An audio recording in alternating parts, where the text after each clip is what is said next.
everyone. Thank you for joining us today. We are the IEEE PES US Canada Student Group, and this is our another episode of our monthly podcast.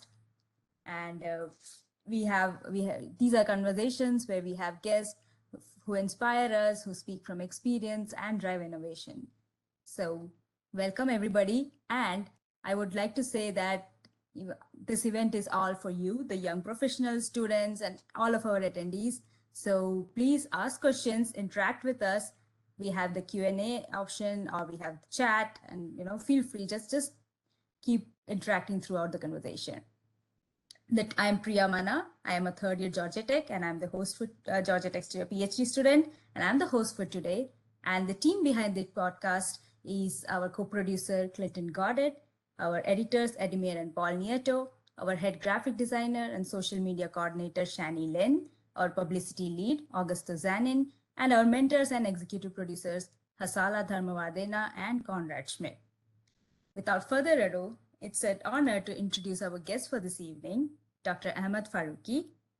Dr. Faruqui is an energy economist with more than 4 decades of an experience assisting clients across the globe on issues involving efficient use of electricity by consumers, hence our topic today.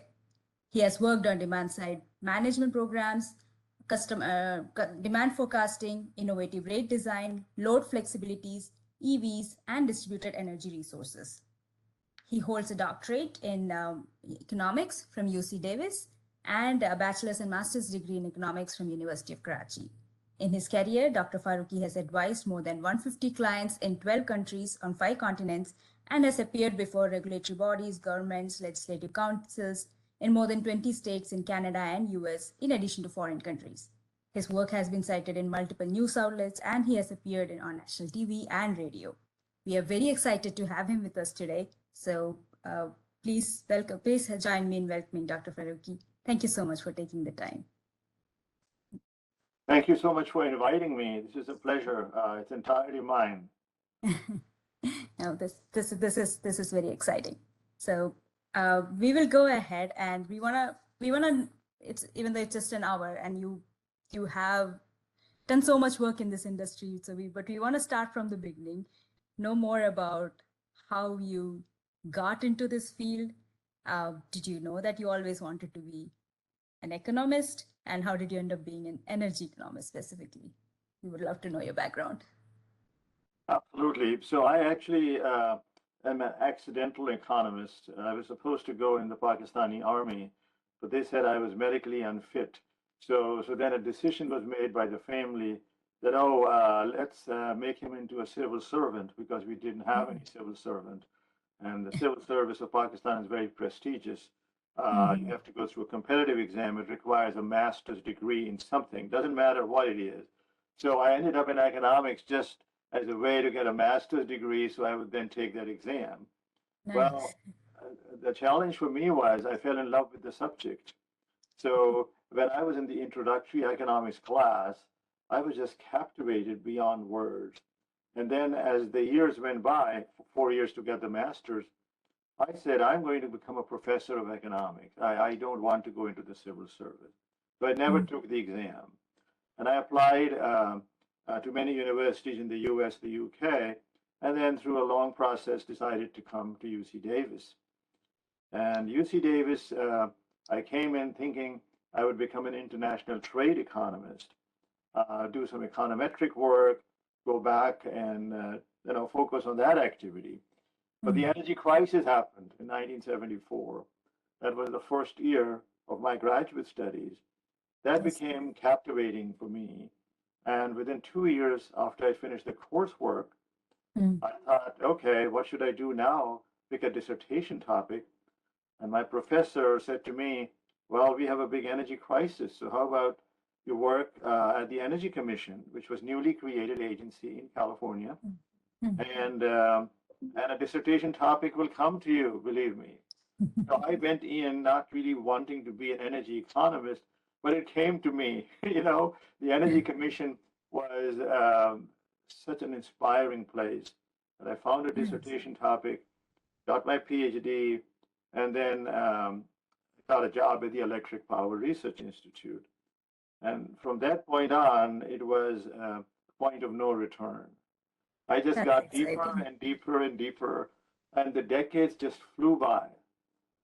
That's interesting. So yeah, to get into something which is, I don't want to use the word, but like which is hot in the moment, but it definitely feels like you are.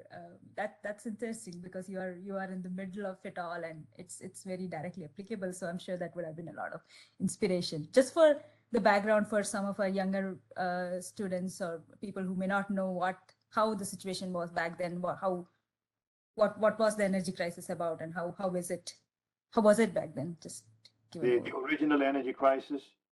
Mm-hmm. Yeah, so basically what happened was there was a war in the Middle East in Mm-hmm. 1973. It was called the Yom Kippur War by some historians between the Arabs and the Israelis. Mm-hmm. And uh, it was an inconclusive war, unlike the 67 war, which was, called the Six-Day War. So Mm-hmm. this time, oil had become an important commodity. The whole world depended on oil. In particular, the US power generation was heavily oil dependent, and so were many other countries. Mm-hmm. So OPEC, which I'm sure everyone knows, the Mm-hmm. Organization of Petroleum Exporting Countries, they decided to raise the price of oil by a factor of four. Oh That was wow. in 1974. And then Right. in 1979, they doubled it. So in that decade, it rose by a factor of eight. And so there Huh. was the big crisis in the beginning and then a secondary crisis, all of it happening in the 1970s. And that's when I was doing my dissertation. It Huh. was sort of waiting to be written, so to speak. I focused on California's industrial sector, which Mm. uses a lot of energy. My focus was how to find ways to help industry conserve electricity. I see. And then gradually over time, life returned to normal. But then there was another energy crisis in California, in particular in the year 2000, 2001.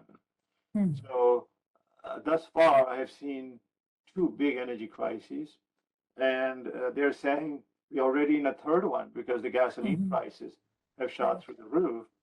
And even though electric generation doesn't use any oil, I mean, very, very small amounts, Mm-hmm. every car, just about every car, like Yeah. 95% of the cars run on gasoline. So we have all Mm-hmm. experienced that third energy crisis at the pump.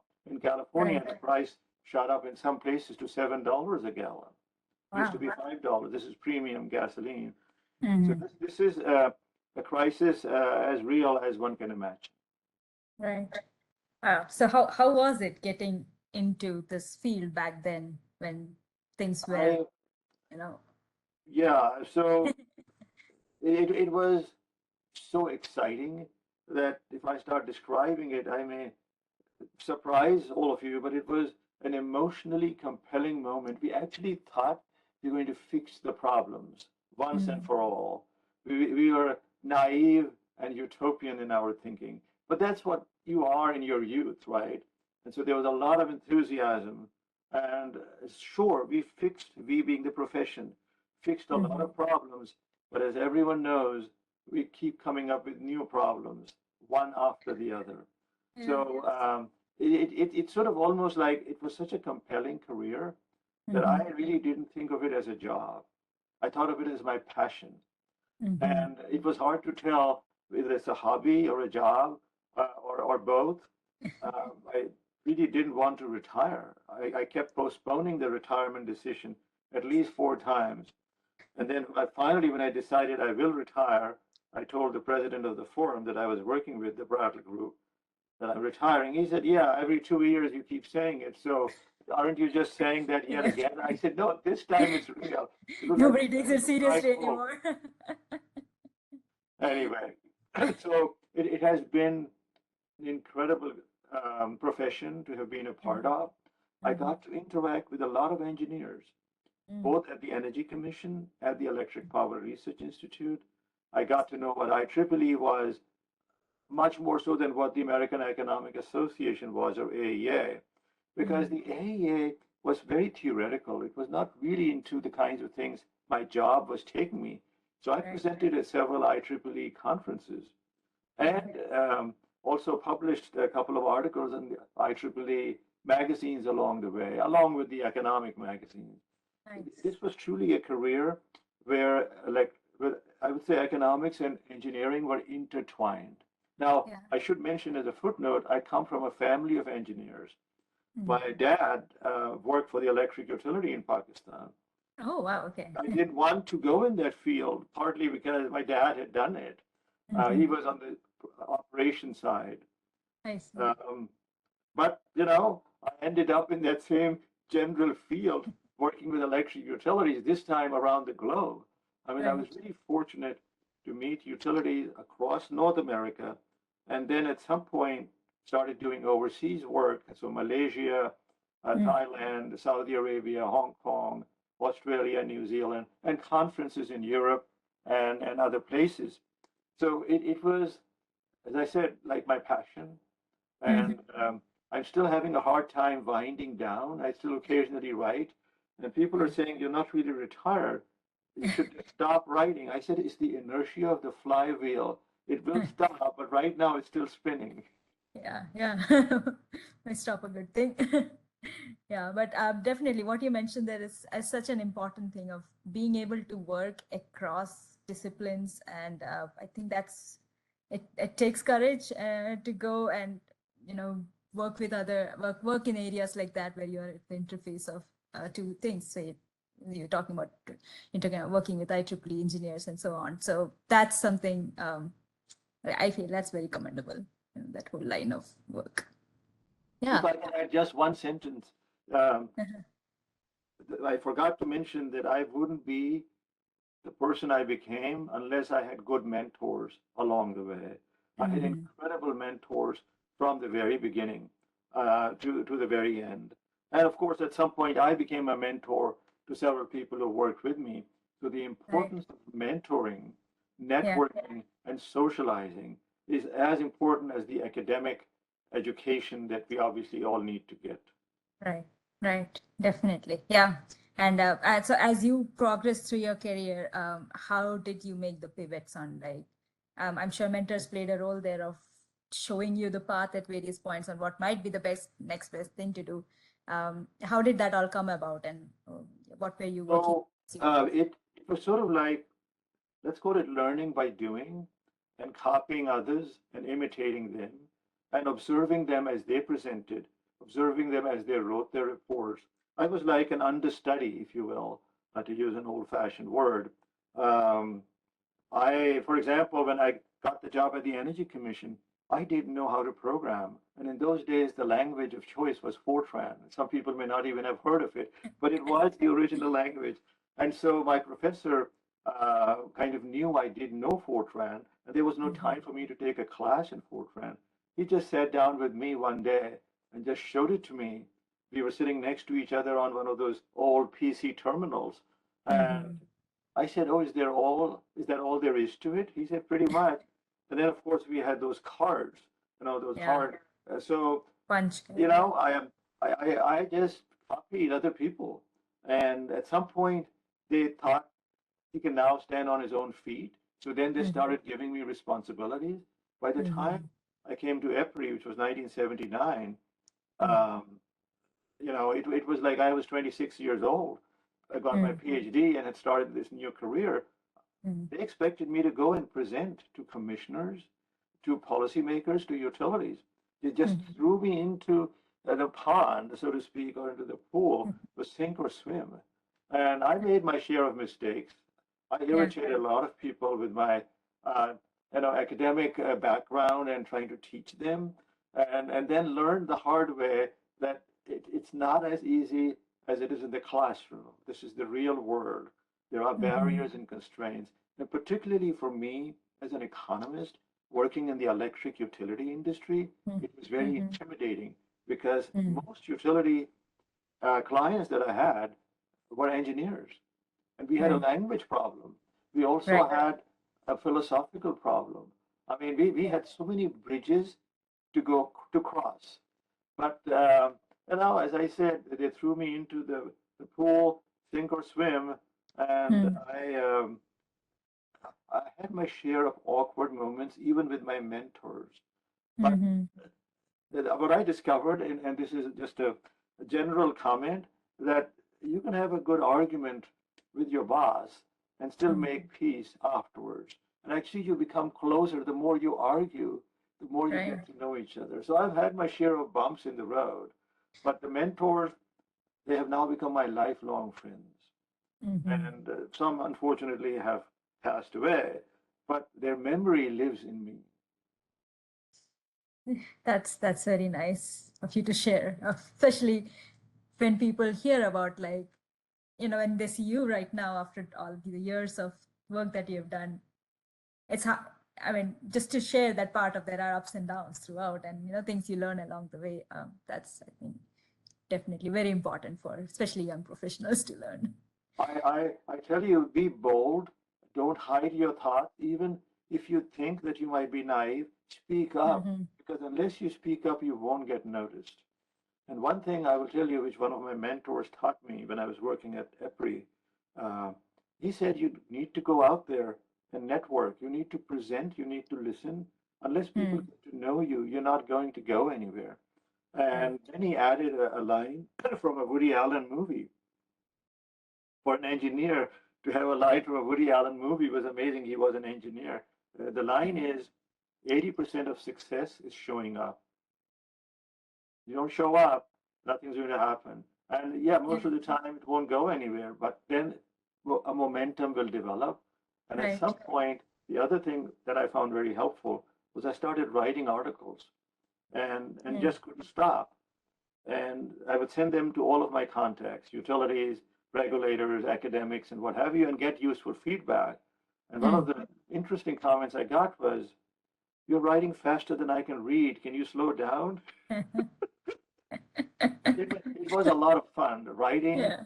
speaking, and of course, doing the work. And getting Right. paid was important. Definitely. Actually, and I'll mention a funny story that happened. I was in Australia. It was 2015. It was a big conference Uh-huh. on utility issues, and I was going to present in the morning. Before I went to bed, though, I made some final changes to my slides. Mm. Got up in the morning, and I panicked because what if I've introduced some typos or grammatical errors? Who is there to proof it? I couldn't Mm. reach out to the US because of the time difference. So, and we didn't have an Australia office at the time. So I thought, okay, I'll ask my wife to look it over. She was with me. Uh, Mhm. she was trained as an economist but became an accountant. And she was in the room with me. I said, I'm going to take my shower. Would you mind just quickly looking through these slides for Mhm. typos or grammatical errors? So when I came out, immediately I asked her, any typos or errors? She said no. But then she looked at me and she said, is this what you do? I mean, it came out of nowhere. It came out of nowhere. I wasn't sure. I wasn't sure what to say. Actually, I should Was have it a put it. good tone or a bad tone? Well, yeah, I couldn't figure it out. So I thought, okay, I'm not going to win this argument. I'm not going to try to defend what I do. I just said it helps to pay the bills. That ended that conversation. So, it's in the eyes of the beholder, as they say. Some people like energy economics, energy engineering. Mhm. I have two daughters, and every time we get together for dinner, they say, Dad, no discussion of utilities tonight. I mean, That's it's great. sort of, so I have to be careful because it is just so, um, it sucks you in. Right. You forget that not everybody cares that much about energy. That's true. But that said, I mean, I'm sure you've had many, many interesting discussions all around, because energy is something that, it touches everybody's life in one way or the other, and everybody's I sort of mean, expert. exactly, it's sort of like, how could you, regardless of where you live in the globe, not interact with energy, Right. especially electricity? We are so dependent on it, and we only remember it when it goes out. And Yeah. then we really get mad. Yeah. Definitely. And that's especially, yeah, especially over the years, people have just it's not a thing so much anymore. I mean, I grew up in India and it was very common back then, but it's not so common here in general. So now if it goes away, that's something like, how did that even happen? Oh, yeah. Yeah, in the US, it is unthinkable. Where I grew up in Pakistan, it was quite common. Hmm. And Yeah. some people had backup generators and so on, Yeah. right? Yeah. And Yeah. but in the US, it is unimaginable. Even if it's gone for 2 hours, people are Hmm. furious. Right. Right. Yeah. But I'm glad there's work being done in general and at every level to make sure that, that quality of life is maintained. Definitely. So, just moving on to some of the more technical parts throughout of like things that you have worked on, especially consumer behavior or consumer energy efficiency at consumer level. Uh, well, can you share with us and what has some of the key things throughout your career that you have really felt passionate about? And I mean, I know this is like this question can have a very long answer, No, no, but it's a good question. I'll sort of answer it at a high level. Um, definitely. I discovered that people ultimately do respond to price, electricity consumers. For years and years, there was a myth that people cannot change their usage. People will just consume the amount they want to consume. But as we had these energy crises, and as we realized that the alternative was to keep building power plants and to keep adding capacity and fuel, burning fuels, and so on and so forth, it would become very costly. And Right. so a way to manage those costs was to help the consumers manage their costs by buying efficient refrigerators, by putting in insulation in their homes. And if it's a factory, doing the same kinds of things. Mm. Energy efficiency took 20 years to become part of the basic message in the US. In the 70s, Jimmy Carter in the late 70s was the president. He gave a speech appealing to people to Mm. conserve by putting on a sweater in the winter. And his image was tarnished. He was made fun of. And cartoons appeared. Oh, he wants us to wear a sweater, this Jimmy Carter. And keep in mind, Jimmy Carter was a nuclear engineer. He was in the US Navy. He embraced conservation and efficiency as a way to become the new America. But Mm. his message was rejected. And even among economists, there was a struggle between how do you judge efficient versus inefficient ways to be efficient? What is the cost effectiveness test? Right. And without going into the details, there was a celebrated struggle between two cost effectiveness tests. RIM was one of them, RIM. TRC was the other. And most economists favored RIM. I personally was ambiguous. You got more efficiency with TRC than you did with RIM. And I was just too young to take sides. In the end, the TRC test won. Today, 49 of the 50 states use the TRC test. And Florida is the exception. And Georgia comes close to being an exception. However, the rest of the country, for better or for worse, uses TRC. So that was like a huge revolutionary change. And the other change that was really important was electricity pricing. It Mm. used to be just a flat rate, regardless of time of day, month of the year, season, etc. And so, actually, towards the end of the Jimmy Carter era, DOE had begun to get created. It was still called the Federal Energy Administration. And they started some pilots with time of use pricing. And then it became DOE and more pilots. And then the California energy crisis 2 decades later, more pilots, and I was part of several of them across the country.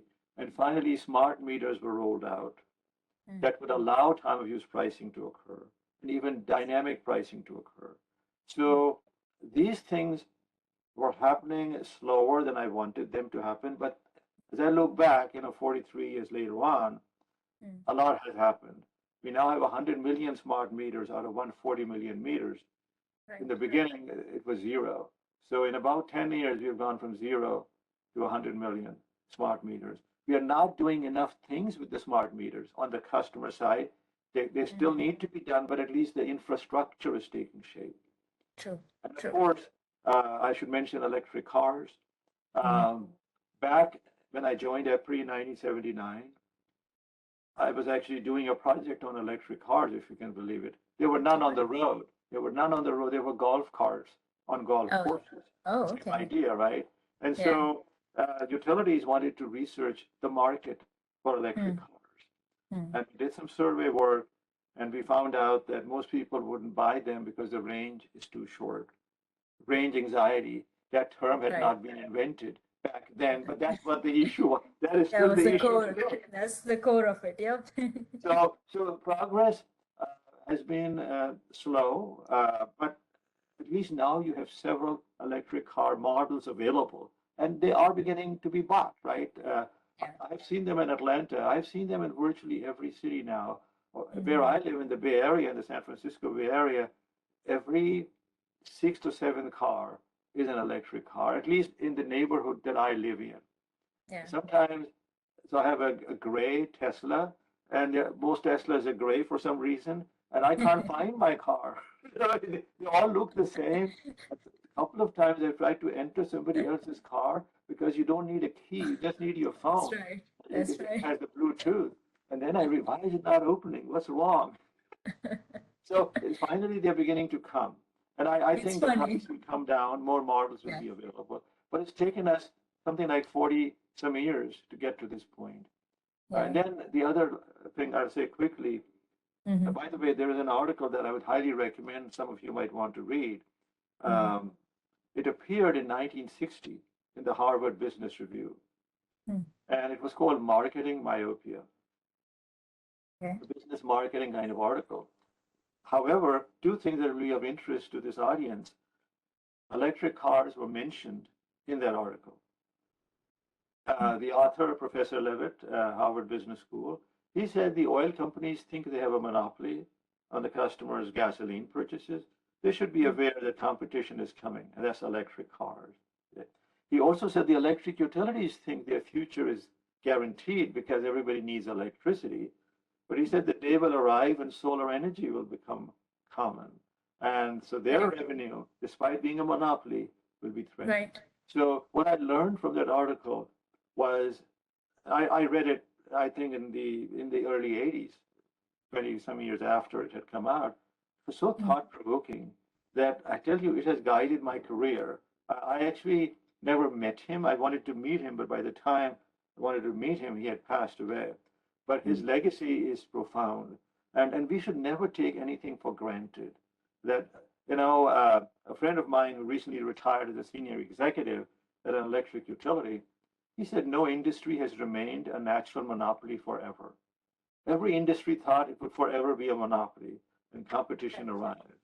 Right. So that's kind of like a business school kind of a concept. But Yeah.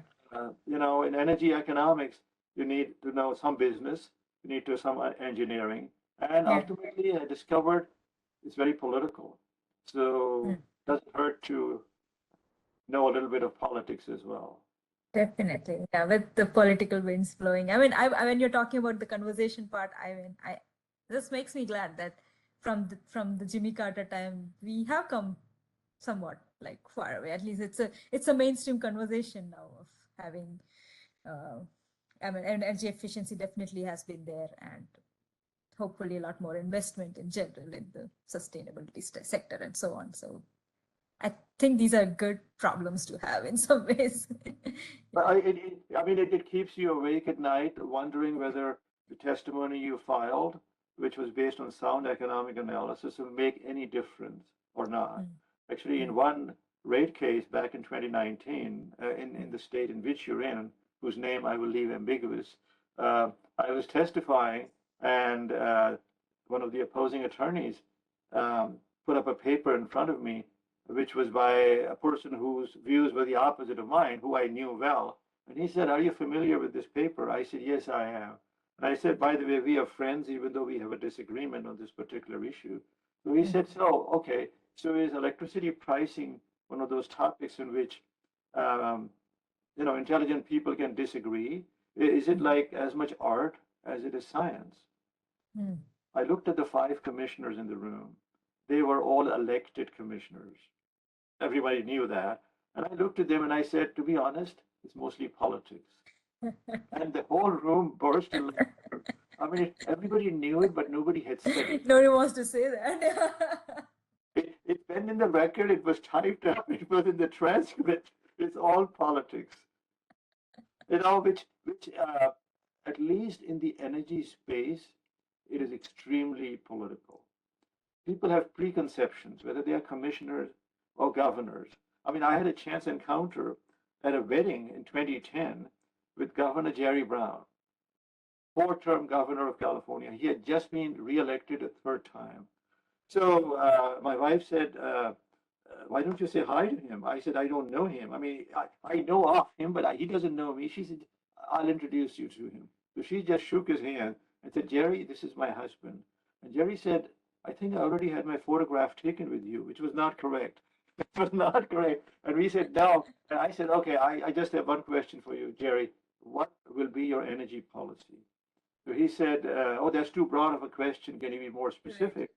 I said, how about dynamic pricing? Are you going to support it? And he sort of said, is that like real-time pricing? I said, yes, that's a special form of dynamic pricing.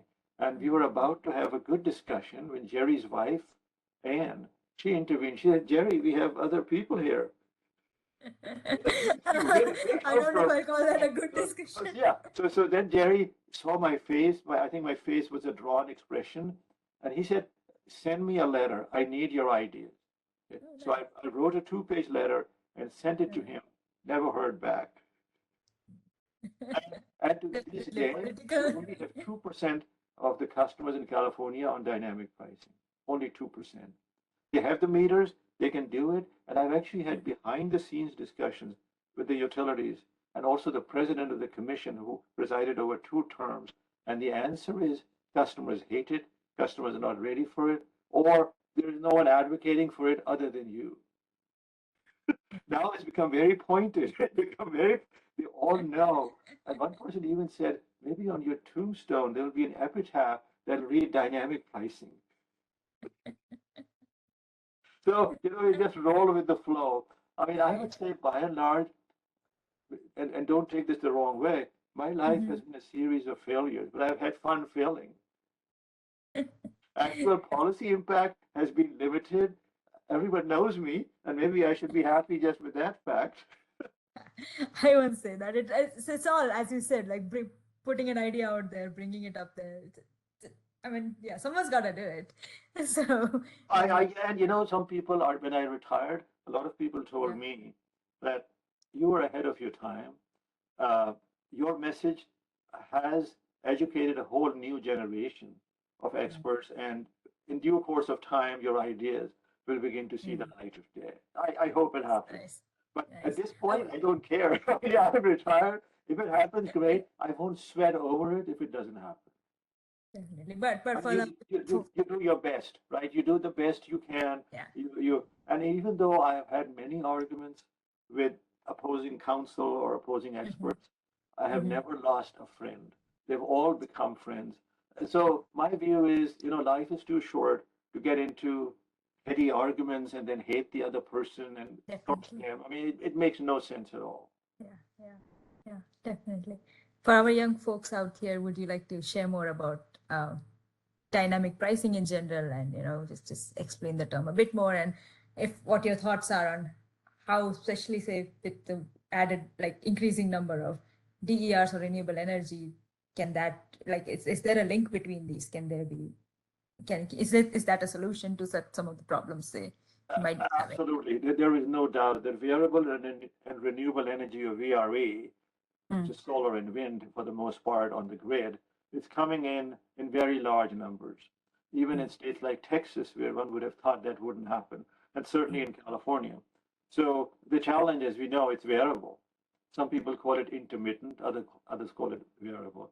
The sun doesn't shine, all of a sudden there's a cloud cover, or the wind stops blowing. Well, what do? Well, you send a signal to customers that, we're going to raise the price of electricity because we have limited supply for a few hours. So please adjust your thermostats. Please defer some of your other activities like charging your car if you have an electric car, cooking, whatever. And not every customer will comply. Mm-hmm. Actually, the pilots I have done or looked at, there are now almost Mm-hmm. 400 pilots with time of use or dynamic pricing across the globe, 400. Mm-hmm. And what we find is that a third of the customers don't care. They don't respond. A Mm-hmm. third respond very, very small amounts, nominal. Okay. But the Okay. last one third, they respond a lot. And that's all Mm. you need because it averages Yeah. out to a decent response. I'll give you an Right. example in Oklahoma. Mm. Oklahoma, as we all know, is an oil-rich state. It's not a state known for energy conservation, right? Because they have so much energy. Mm-hmm. However, a few years back, by which I mean probably 10 or 12 years back, their CEO decided he wasn't going to build a coal power plant. He had embraced the climate change concept. Mm. And so he said, I want to reduce demand during critical times when otherwise we would need the plant. So they Mm. offer dynamic pricing, the first one in the country to do that for residential customers with a very well organized methodology. Everybody was given a smart thermostat. The Okay. price signal would come to the thermostat, and you, as the customer, could set it to whatever temperature level you wanted to set it at. You Mm-hmm. know, normally it was 72, you could make it 74 or 73 or 76. And they had 5 levels of prices, depending on how severe the VRE issue was. Mm. 20% of their customers over 3 years signed up, and each one is saving about 20% on their bill. So they Oh. are really happy. And the utility peak demand goes down 40% on those days. So it's a win-win. And so Right. it can be done. It takes a lot of customer education and outreach and marketing. Mm-hmm. It's like that Ted Levitt book, Marketing Myopia. His paper became a book, Marketing Myopia. So basically, you have to expand your thinking, put Mm. yourself in the customer's shoes, and see. I mean, if you tell them it's dynamic pricing, they don't know what the hell that is. But I mean, look at the airlines, they have dynamic pricing. Right. Look at Uber, it has surge pricing. I Right. mean, look at any sporting event or even movies, and Mm. sometimes even restaurants, they have time of use pricing, but not a single one of them uses that term. Mm-hmm. They Yeah. don't call it time of use pricing or dynamic pricing. People don't want to get these engineering or economic terminology. They need, I mean, Macy's has a sale, right? Yeah. 30% off. They don't say it's off peak rates. They just say it's a sale, chance to save money. Yeah. Yeah. So we have to be creative and innovative. And I think that's where this new research that's called behavioral economics is Mm. coming in. And I was discussing that with a sociologist friend of mine, and he smiled and he laughed. He said, "You know, economists like you have just discovered sociology. We have been saying that all along. No one listened to us, and now you are giving it another name and saying it's yours." So there is that academic debate as to what is it. But honestly, it works. It really Yeah. works. Yeah. It's another interface of disciplines in some ways, but you need it you need it to make things work. Yeah. They talk in their language, and in order to Yeah. talk in their language, put yourself in their shoes. And the good news is, every person has a neighbor or a friend or a spouse or a kid who's not in the utility business, who's not an engineer or an economist, Yeah. to see what language works with them. Right. So that brings me to this thought of there's a lot of stakeholders that you're talking about. Like there are politicians, so obviously the customers, economists, engineers, and how in general, yes, you need to come to a common language, but again, it's easier said than done. So what are some of your thoughts or suggestion advices for how you have navigated such situations throughout your career? How I have managed to. And like talk through different stakeholders in general, like when you have. So it took me honestly 20 years to figure that out. That I was talking in Greek to them, and Mhm. that's why I was not getting anywhere. And then what I began to do was every time, and that's where I became probably a challenge for my friends, neighbors, and relatives. I started bringing up these issues with them. And then I realized they were not understanding what I was saying. So then, through learning by doing, I figured Yeah. out how to, because ultimately everybody is smart. I mean, Yeah. who would not understand a lower price versus a higher price? They just Yeah. wanted to know why is it moving around. So then I Yeah. started using. This is where my Econ 1A teaching assistant role. I was a TA for 2 years, Uh-huh. and where I benefited the most was for 4 years in the MBA program at San Jose State. I taught an Mm. evening class Mm. in introductory economics. And the Right. students were executives or executives to be in Silicon Mm. Valley. They were Mm-hmm. engineers, techies. Yeah. I Yeah. had to come up with a vocabulary that worked with them. It was a very grueling class for me because it was the end of the day, Mm. 3 hour class once a week. I was doing it just as a hobby, but actually it helped me professionally. I Was see. to see half of it is, and this is hard for some of us to do, is to not try to come across as somebody who knows more than the other person. Mm. Arrogance. I mean, academic arrogance kills. And I mean, I must admit, it was hard for me because I still was, in the early years, I didn't even know what the problem was. And then at some point, I realized the PhD was getting to me, that I was Mm. showing off without realizing it. And some of them were thinking I'm showing off, even though I was not showing off. So I had to really bring it down.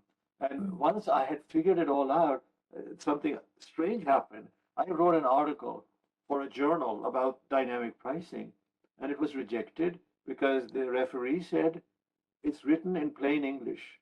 We need some technical jargon here. Yeah, Right. and I think the comment they made that really upset me was they said it's too conversational. So I mean, so then I realized I had succeeded. I had shed one set of robes and put on Yeah. another set of robes because Yeah. with customers it doesn't work. Now maybe if I was like a nuclear plant engineer, maybe it would work. I'm not saying this works for everyone, but at least Mm-hmm. for the customer facing side, our industry, the electric utility industry, has a real challenge. Right. They used to call the customer for years and years a meter. They Mm. didn't know how many customers they had. They only knew how many meters they had. And then Interesting. called the customer a ratepayer. Mm-hmm.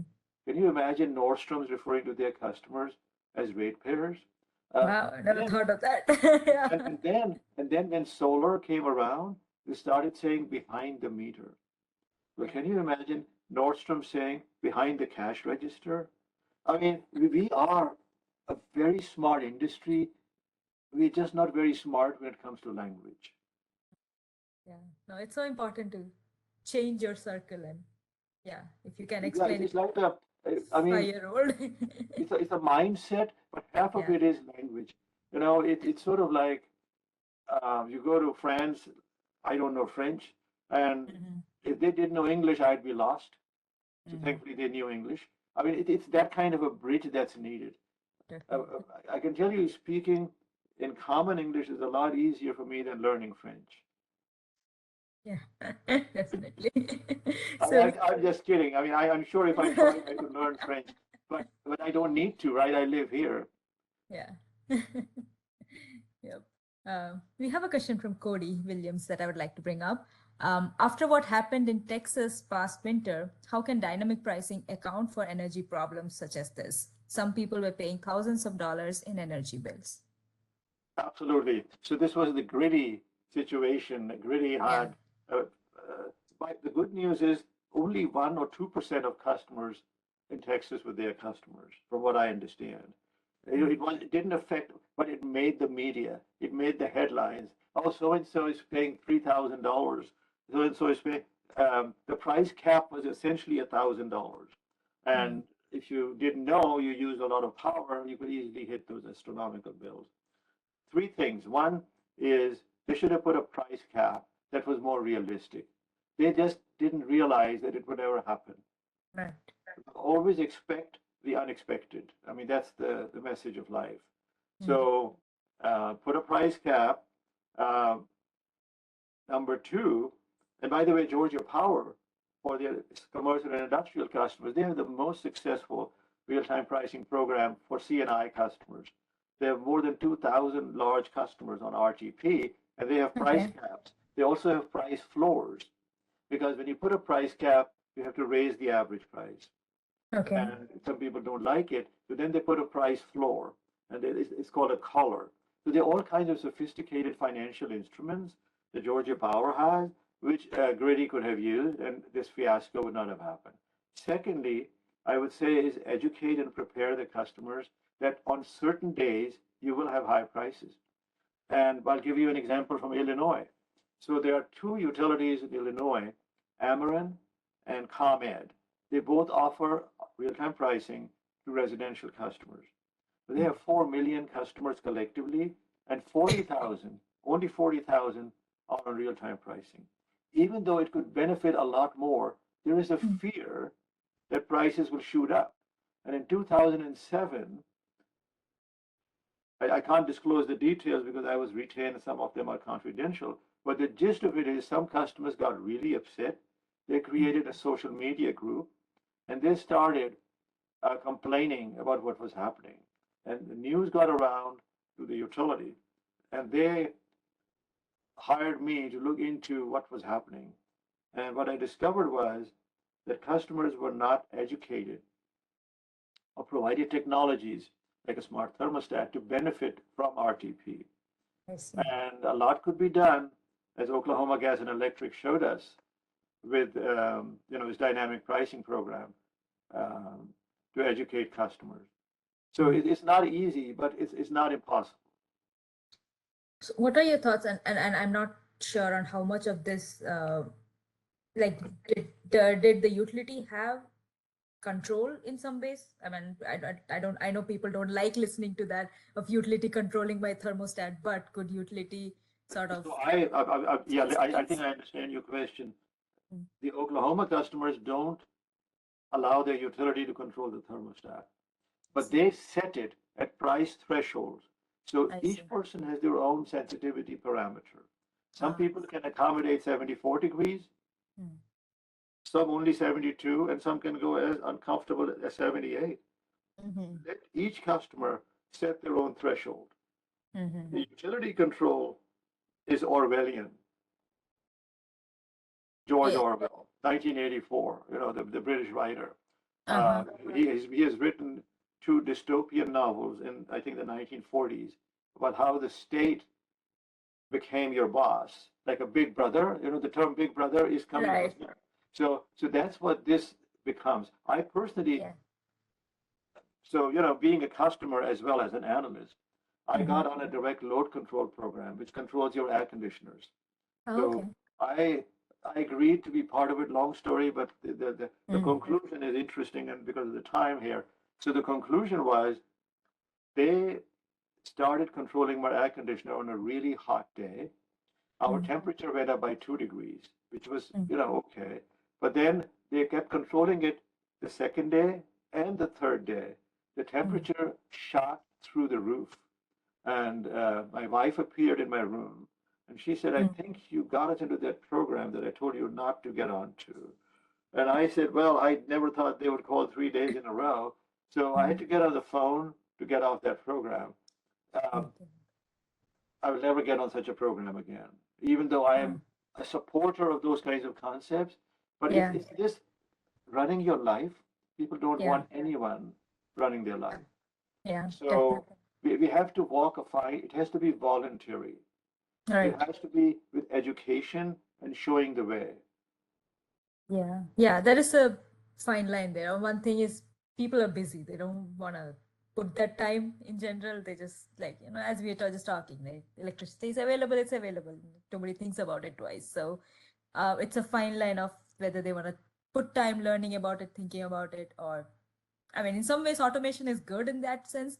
A lot of people, there were certain, I guess, Nest thermostats which would go up and down and it had a wide range of Yeah, variation that they would take. But it's hard to yeah, get that fine line on where people I want think to I, be. I think you can do it for a water heater. An electric water heater has built-in storage, 50, 60 Yeah, gallons. And so yeah, if you cycle it for a few hours, you still have hot water. And many successful examples are there of controlling mhm, the storage built in. But air yeah, conditioner is much more, yeah, harmful in that respect. yeah. Uh, Direct impact. when you have Mm. electric cars, there's talk about managing the charging of your electric cars. And Yeah. I'm going to wait to see how that works out because Mhm. what if they charge it? What if they don't let me charge it when I need the car? Then Right. I'm stranded. So Yeah. I think so. This is the danger of what I call techno-utopian thinking. We get Hmm. carried away as technologists. We do our analyses in our mind and on robots, but what we don't realize is that people are real people, and therefore, first test it on your own house, then Hmm. ask your neighbors and friends and do some Yeah. surveys. Yeah. Otherwise, there will be, a real disaster. Yeah. There is a question from, or yeah, I mean, it's along the same lines. Shiti Kanta Das writes, as you have rightly said, every customer might not be energy aware, so people may suffer in that case. If those numbers are really large, politicians may not show interest. How can you convince people in that case? What was the last sentence? How can you? How can you convince people in that case? I mean, just the tying of customer enthusiasm, political enthusiasm, and yeah, how do you get back to So, customers? what I have learned the hard way is you cannot convince every customer, and you should be just content with 20 to 30% of the customers responding to your program or your pricing design. And if you do it well, that will be more than enough. Don't imagine every customer will agree. Some people don't care about saving money. Comfort is more important to them, right? Others care a lot about saving money and are willing to do that trade-off. And some are kind of in the middle. And that's true. I mean, some people shop only on sales for retail merchandise, and some Yeah, people don't mind shopping and they ignore the savings. I mean, right. look at airline fares. Some people pay more and other people pay less. They're sitting next to each other on Yeah, the same plane with different tickets because the deal they entered into was flexible for one and not flexible for the other. true. So we are very diverse as human beings. Mm-hmm. The diversity cannot be assumed away. It's not like a power plant. Yeah, A yeah, human plant is very different. right.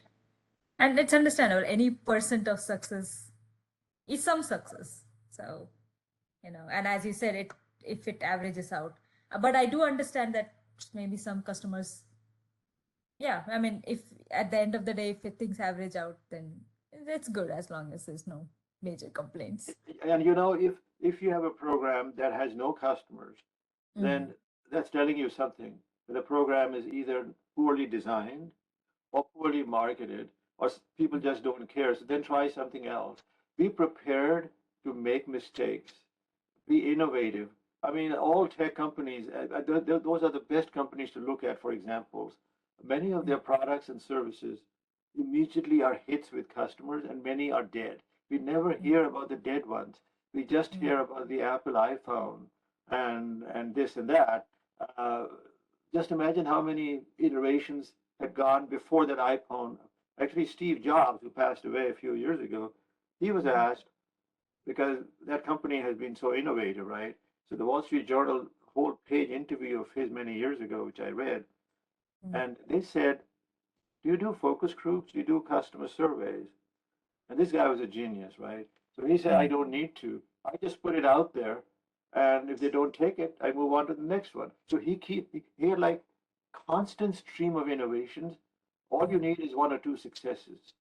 yeah, definitely. Learning from failures. Yep. Yeah, so So, failure is good. I mean, yeah, it's telling you that you're pushing the envelope. definitely. Yep. Folks, we still have just a few minutes left. So if you have questions, please go ahead and ask. I see that we have a few more questions pouring in. If you would like to have a comment or something, please, or want to speak out, just raise your hands and Conrad will unmute you. So please do that. We have a question from Saba M, which says how to make customers respond to tier time of use, peak slash off prices when the price differential is only a few cents. Good question, and that's very relevant for California right now, where the price differential is just very small. And they have decided to move all of California's customers onto this mildly differentiated time of use rate. Um, Most people won't respond. There's nothing to save. I mean, it's like Macy's having a sale and saying everything is 5% off. Who's going to go there? It has to meet a certain threshold. And there's a temptation, and we have seen this in Ontario, Canada, where every customer was moved on to a very mildly time differentiated rate, and they got a very small response. I actually suggested in the year 2010 to them, to the Ontario Energy Board, that you might want to sharpen the differentials, give more of a savings opportunity to customers so they feel good about it, and also offer dynamic pricing on a few days. And they said, let's have a workshop. So the workshop didn't have real people in it. It had special interests there, stakeholders, they call them. Everyone has a stake in it, but they're not real people. I mean, they're professionals like you and me and 10 others. And they said, no, no, we don't need that. So it was never done. And that's the politics coming in. Yeah. So the political filter is not in our favor until we convince the customers it's a good thing and the customers ask for it. Then the politicians love it. I mean, they want to get reelected. Yeah. It's the like taking risk, right? Or whether they want to take that risk or not. Yeah. And it's all about risk optimization. Yeah. Whether you're a politician, a utility CEO, I asked a utility executive vice president why they were not pushing harder on dynamic pricing for C&I customers. And she said they hate it. I said, who hates it? She said the customers hate it. I said, how do you know? She said, they tell us. Okay. But there's no way I can tell her they don't because it's her utility. So a lot of it is preconceptions and fears. She's risk optimizing. And as a result of that, she was promoted. And now she's executive vice president. Actually, one other quick anecdote, if there is time. I went to a utility to talk about being customer centric. I said, we all have to change our mindset, et cetera, et cetera. Well, halfway into my conversation, the chief operating officer says, let me stop you. I said, sure, go ahead. He said, what's in it for us? I said, I'm not understanding your question. Would you please restate it? And he said, where's the revenue? I said, the revenue will come when you have happier customers. You'll have a happier commission. The next time you apply for a rate adjustment, you're going to get it. He said, I need more revenue. I said, okay, one step at a time. I mean, it's sort of like, there has to be a limit to being self-centered. Yeah. Now he's the CEO. We have a hand up. So Thomas, Conrad, can you unmute them? Can you hear me, Priya? Can you hear me? Yes, we Okay. can. Please go Okay. ahead. Thank you for the next conversation. I do have a question. I'm a PhD student in Texas, but I have a friend who lives in California in Bay Area. He told me one thing is that he has a solar panel in his home, and his solar panel generates power and to utilities every month in the past two months because of the good sunshine in Bay Area. But he told me that he didn't get any revenue from the utility. Not only he didn't get any review from the utility company, but he also needs to pay $10 per month to PG&E. So I was wondering about that. Any comments from Ahmed? Yeah. Okay. So I have solar panels as well in the Bay Area. Actually, in California as a whole, about 12% of the customers do. But in the Bay Area, I think the percentage is much higher. And I live on a court with 10 homes, and 5 of them now have solar panels, so 50% saturation. So the $10 charge is a non-bypassable charge and is designed to collect the cost of energy efficiency and some other costs that every customer has to pay. I don't know if the $10 number is correct or not correct, but that's the number they have. Now, he or she must be saving a lot, right, with the solar panels on their bill.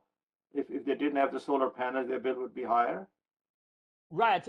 He told me last 2 months he didn't pay any utility rate because he didn't consume any power from the PG&E. Instead, he poured the power through the grades. So because he know I'm a power system student, he was asking me, I generated power for the PG&E and I didn't get any money. So how do you solve this problem? So basically, the money that the consumer is getting is a lower bill. So they're saving money, and that's how they're getting the money. I'm happy to answer that if you want to send me an email, because it'll be a longer discussion than the. I guess we have run out of time. I'm more than happy. Could you provide my email to the registrants? I'm happy to answer it. I'm also on LinkedIn. If you're on LinkedIn, you can find me and send me a direct message. I have written a lot on solar, particularly in California. So I'm happy to take it offline. Thank you. I will send an email. Thank you. Most welcome. Thank you, Thomas, for the question. We have a few more questions in the chat. I know we are at the top of the hour. Would you mind staying back a few more minutes? That'd be all right with you? I can go over a little bit. Okay. I mean, would that work? Or they can send the questions to me, but I can stay for another 10 minutes. Okay, yeah, let me just go over like a couple of them. So I think Saba had a few follow-up questions from the discussion on time of use. It was about the question was how much of the total cost should ideally be recovered through fixed charges? And if a big chunk of cost is recovered through fixed charges, it is quite impossible to sharpen the signal. So fixed costs, according to most studies, are about $20 a month for most utilities. This is the cost of billing the customer, of the meter, and of customer care, which is the phone calls that customers make to utilities and the website and so on and so forth. About $20. Some utilities think it's $30. But as a practical matter, most utilities are not able to recover all their fixed costs. And so the charges end up being $10 or less per month. And depending on your total bill, it could be $100 or $200. The share that is being covered through the fixed charge will vary across customers. I have a paper or two on fixed costs as well, which happy to send out afterwards. Well, we have one question from Shritikanta Das on do you see importance rapidly growing energy storage systems is beneficial for implementing RTP in terms of consumers? You mean graphical presentations to help educate them? No, I think I'll say that once again. Do you see the importance of rapidly growing energy storage systems and if that is beneficial for implementing RTP? Yes, yeah. So if the system is rapidly growing and demand is rising very fast, then you need to do two things. One, you have to find a way to lower your growth, not just 100 hours a year, which is what RTP will do, but all hours of the year. You have to look at your load shape, in other words. And to reduce overall growth, you need to do energy efficiency. You need to find a way to incentivize efficient appliances, efficient air conditioners, efficient housing design, and efficient thermostats. And if it's a peak load issue, then dynamic pricing will help. Dynamic pricing will not control load growth. So you need to do both. If you have a load shape issue and you had a VRE issue, which Priya and I were earlier discussing, which every utility will soon have, and if you have fast load growth, you need to do energy efficiency, you need to do dynamic pricing, and you need to do load flexibility in general, which is more than dynamic pricing. Awesome. I think we've covered all the questions. Conrad, please let us know if there are any more hands raised or questions that I missed.